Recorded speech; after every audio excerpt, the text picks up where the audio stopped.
5 कोणत्याही घाणेरड्या शिव्या आठवा. आय एम शुअर त्यापैकी कमीत कमी 3 तरी महिलांशी रिलेटेड असतील.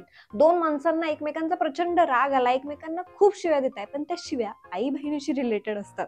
आणि हे आपल्याकडेच नाही बरं, ह्या इंग्लिश शिव्याही बघा, यातही तेच आहे. पण असं का? वाचताना समजलं की 2 कारण आहेत. घरातील स्त्रीला त्या घराची इज्जत, अभिमान मानला जातो आणि प्रत्येक पुरुष या बाबतीत खूप प्रोटेक्टिव्ह असतो. मग जर त्या पुरुषाच्या सन्मानाला ठेच पोहोचवायची असेल तर त्या घरातील स्त्रीला टार्गेट करा, तिच्याबद्दल वाईट बोला. जसं ही शिवी.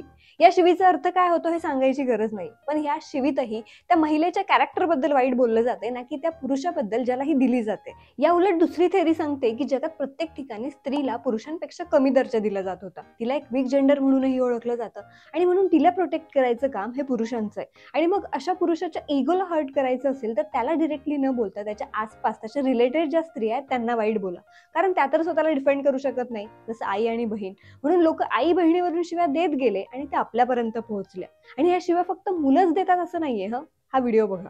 आपकी फेवरेट गाली कौन सी है? आणि हे फक्त महिलांसोबतच घडलं असंही नाहीये. तृतीयपंथी जे आपल्या समाजातील घटक आहेत त्यांच्याही काही नावांचा वापर लिटरली शिव्या म्हणून केला जातो. एखादा माणूस जर कमी मॅनली वाटत असेल तर त्याच्यासाठी या नावांचा वापर केला जातो. तसंच काही जातीवाचक शिव्याही तुम्ही ऐकलेल्या असतील.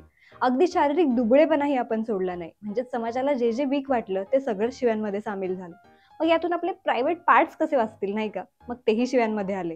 वेल, काही लोकांचं म्हणणं आहे अशा प्रकारच्या शिव्या वापरल्याने राग कमी होतो आणि माइंड शांत होतो. तुम्हाला याबद्दल काय वाटतं मला कमेंटमध्ये नक्की सांगा.